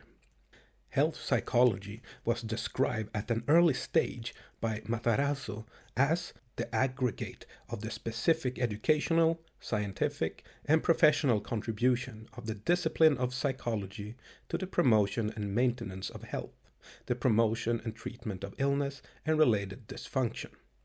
This definition highlights the main goals of health psychology, as in we seek to develop understanding of biopsychosocial factors involved in the promotion and maintenance of health, improving healthcare systems and health policy, the causes of illness, as in vulnerability or risk factors, the prevention and management of illness. Unlike some other domains of psychology, such as cognitive science, health psychology can be considered as an applied science, although not all health psychology research is predictive. For example, some research aims only to quantify, as in what percentage of school pupils drink underage, or describe, as in what are the beliefs of underage drinkers regarding the effects of alcohol. Descriptive research ideally provides the foundation for the generation of more casual questions, as in, do beliefs about alcohol in primary school children predict age of onset of underage drinking? By simply measuring health beliefs and attitudes, we can begin to grapple with the issue of predictors. In other words, we need to develop understanding first, then prediction, and then ideally we can develop evidence-based interventions that can be applied and evaluated in practice. Health psychology and other fields. Health psychology has grown out of many fields within the social sciences, and it adopted and adapted models and theories originally found in social psychology, behaviorism, clinical psychology, cognitive psychology, etc. In fact, you should also pick up an introductory psychology text and look at the learning, motivation, social, developmental, and cognitive sections in more detail. Health psychology in Europe is, as in the USA and Australasia, linked with other health and social sciences, as in psychosomatic medicine, behavioral medicine, medical sociology, and increasingly health and behavioral economics, and with medicine and allied therapeutic disciplines. Few academic or practitioner health psychologists work alone. Most are involved in an array of inter- and multidisciplinary work, and in fact, this is increasingly valued and encouraged by our university employers and our research funders. In each of the above-named disciplines, dualist thinking regarding mind-body separation has been challenged, but each have differences in their theoretical underpinning, as in sociological, medical, psychological, and in the resulting methods of assessment, research and intervention suggested or employed. Psychosomatic medicine. Developed in the 1930s, this initially was the domain of now well-known psychoanalysts as in Alexander, Freud, and offered an early challenge to biomedicine as discussed earlier. Psychosomatic refers to the fact that the mind and body are both involved in illness, and wherein an organic cause is not easily identified, the mind may offer the trigger of a physical response that is detectable and measurable. In other words, mind and body act together. Early work asserted that a certain personality would lead to a certain disease, as in Alexander's ulcer-prone personality or Freud's hysterical paralysis. And while evidence of direct causality is limited, these developments in thinking certainly did set the groundwork for fascinating studies of psychological processes that may link personality type to disease. Until the 1960s, psychosomatic research was predominantly psychoanalytical in nature, focusing on psychoanalytic interpretations of illness causation, such as asthma, ulcers, or migraine being triggered by repressed emotions. However, one negative byproduct of this work is that among those with a biomedical viewpoint, illnesses with no identifiable organic cause were often dismissed as nervous disorders or psychosomatic conditions for which medical treatment was often not forthcoming. Illnesses with no physical evidence are known as psychogenic. See Chapter 8 for a discussion of chronic pain, which sometimes falls into such considerations, and Chapter 9 for discussion of medically unexplained symptoms. Psychosomatic medicine today is more concerned with mixed psychological, social, and biological or physiological explanations of illness, as in illnesses are often viewed as psychophysiological. The increased acceptance during the 1970s that psychological factors can affect any physical condition led to the emergence of an integrated discipline known as behavioral medicine and to health psychology itself. Behavioral medicine. This is essentially an interdisciplinary field drawing on a range of behavioral sciences, including psychology, sociology, health education, and behavioral economics, and applying them to medicine and medical conditions. As its name suggests, behavioral principles, as in that behavior results from learning through classical or operant conditioning, were applied to the evaluation of prevention and rehabilitation as well as of treatment. In furthering the view that the mind had a direct link to the body, as in anxiety can raise blood pressure, fear can elevate heart rate, some of the therapies proposed, such as biofeedback, work on the principle of operant conditioning and feedback. Prevention, however, receives less attention within behavioral medicine than rehabilitation and treatment of illness, which highlights one of the key differences between it and health psychology. Matarazzo distinguished between behavioral health and behavioral medicine, with the former being more concerned with health enhancement and disease prevention rather than focusing on those with illness as behavioral medicine does. Behavioral health is not, however, a standalone discipline, but has been assimilated into others, including those areas of health psychology we describe in the following 3 chapters, as in behavior and lifestyle factors associated with health and illness. Medical psychology. In the UK, medical psychologists would now tend to be termed health psychologists, who do not dispute the biological basis of health and illness, but who have adopted a more holistic model. In other parts of Europe, for example the Netherlands, the term medical psychologist describes a professional working in a medical setting who has completed a psychology degree and health psychology master's training of 1 or 2 years, followed by a 2-year internship for generalist practitioner certification or clinical psychology training. As for health psychology, but adding a further 4 years to get a full state specialist certification. In the USA, the term is used to describe a clinical psychologist who incorporates somatic, physical medicine into their consideration of mental illness, and in some cases they can even prescribe medicines. Thus, medical psychology is a term more aligned to a profession than to specific cognitive discipline. Medical sociology. Medical sociology exemplifies the close relationship between psychology and sociology, with health and illness being considered in terms of the wider social, political, and contextual factors that may influence individual experience.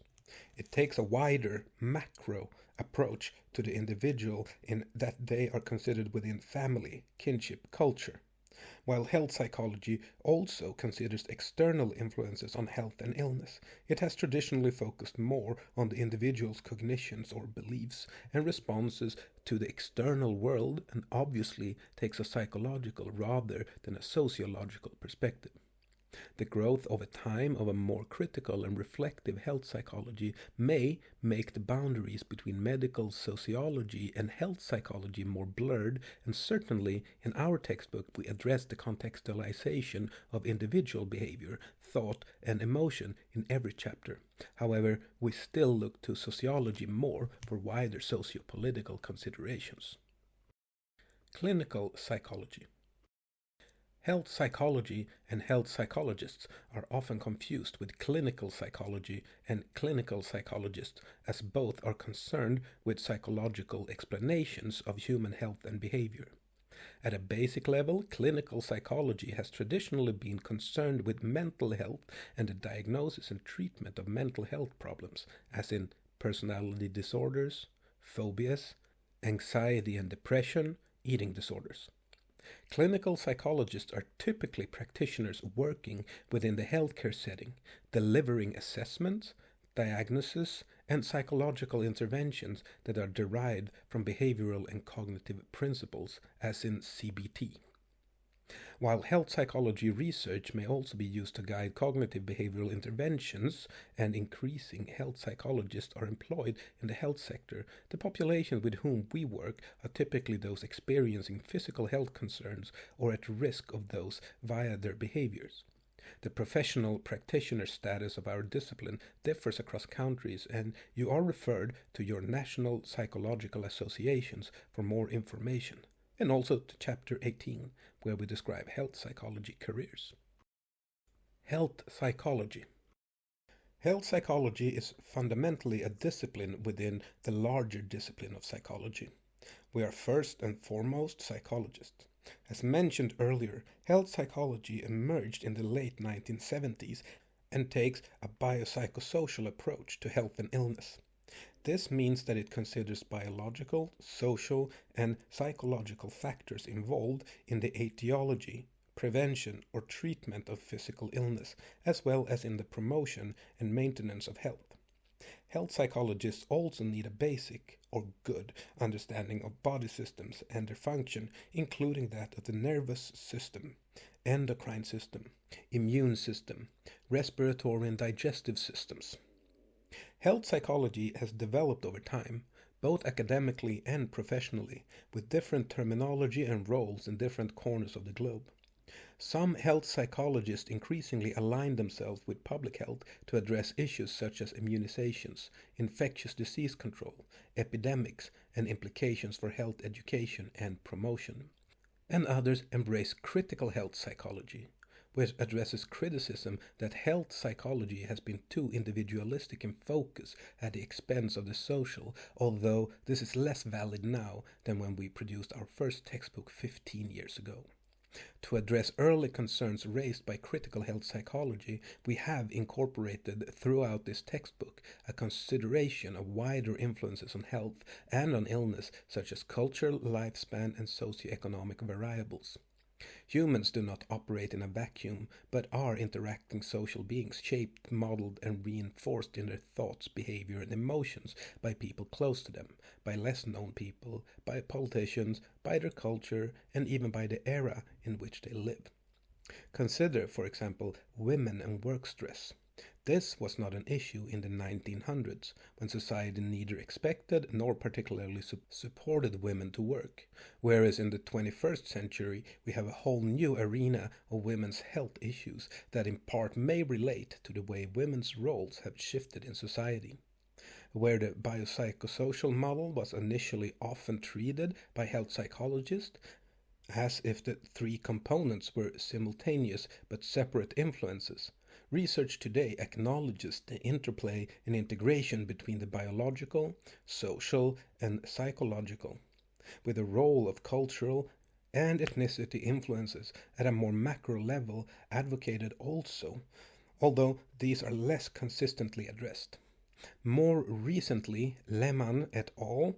Dynamic biopsychosocial model of health has provided a more contextualized approach to health, with fuller consideration given to interpersonal dynamics and the passage of historical and developmental time than the typical biopsychosocial model taken from Engel.